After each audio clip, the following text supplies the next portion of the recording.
নিত্যপণ্যের ঊর্ধ্বমুখী বাজারে কিছুটা কম মূল্যে ভোক্তাদের প্রয়োজনীয় আমিষের চাহিদা মেটায় মুরগি ও ডিম। তবে নানা সংকটে এই শিল্পটি।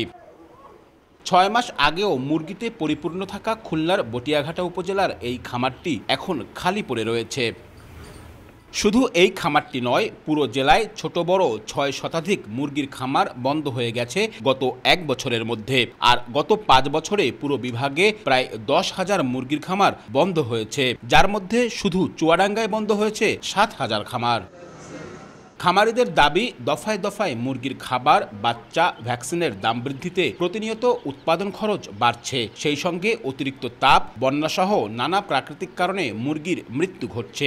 দিন শেষে লাভ তো দূরে থাক, উঠছে না উৎপাদন খরচই। এতে আর্থিক লোকসানের মুখে বাধ্য হয়ে খামার বন্ধ করে দিচ্ছেন অনেকেই। খাদ্যের যে দাম, লেবারের যে দাম, তারপরে কর্মচারীর যে মূল্য, দিতে গেলে আমাদের এতে বর্তমানে ব্যবসা করতে গেলে অনেক হিমশিম খাওয়ার প্রয়োজন। খাবার এবং ওষুধের ব্যাপারে সরকার কোনো পদক্ষেপ নেয় না, এই জন্য আমরা খুবই ক্ষতিগ্রস্ত। ডিমের দাম কমে, ডিমের দাম কমে, কিন্তু খাদ্যের দাম কমালে তো আমরা পারি যাই, কিন্তু খাদ্যের দাম তো কমায় না। খামারগুলো নষ্ট বন্ধ করে দেওয়া হচ্ছে, কিছু কর্মচারী ছাঁটাই করে দেওয়া হচ্ছে, বেতন দিতে পারতেছে না। রস খাতি আমাকে আর জায়গা নাই, এখন আমরা কি করবো? এখন অন্য কাজকর্ম করে খাইয়ে স্যার আমাকে আর কোনো অবস্থা নাই। এদিকে পোল্ট্রি শিল্পকে টিকিয়ে রাখতে কৃষি খাতের মতো ভর্তুকি, মধ্যস্বত্বভোগী এড়াতে আলাদা মার্কেটের দাবি করে আসছেন ব্যবসায়ী নেতারা। পাশাপাশি খাবার ও ওষুধের মূল্যের লাগাম টানারও দাবি তাদের।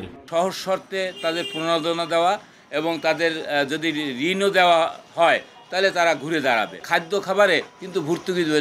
সরকার ডিজেলে দিচ্ছে, কৃষি ডিজেল সারে, তাহলে আমরা খাদ্য বাচ্চায় কেন পাবো না? ভর্তুকির ব্যাপারে সরকারের কাছে সুপারিশ, প্রশিক্ষণের ব্যবস্থা সহ প্রতিটি উপজেলায় আলাদা মুরগি ও ডিমের বাজার করার ব্যাপারে উদ্যোগ নেয়ার কথা জানায় প্রাণী সম্পদ দফতর। গবাদি পশু এবং হাঁস মুরগির খাদ্যে ভর্তুকি দেওয়া হোক, এ বিষয়ে আমরা সবসময় লিখছি এবং আশা করছি একটা পদক্ষেপ খুব শীঘ্রই আসবে। প্রতিটা এলাকায় আলাদা একটা বিপণন কেন্দ্র করার জন্য আমরা প্রকল্প সাবমিট করেছি। মধ্যস্বত্বভোগী যদি আমরা দূর করতে পারি তাহলে কিন্তু খামারি তার ন্যায্য মূল্য পাবে। খুলনা বিভাগের ১০ জেলায় নিবন্ধিত ছোট বড় পোল্ট্রি খামার চালু রয়েছে প্রায় ৩৭,০০০।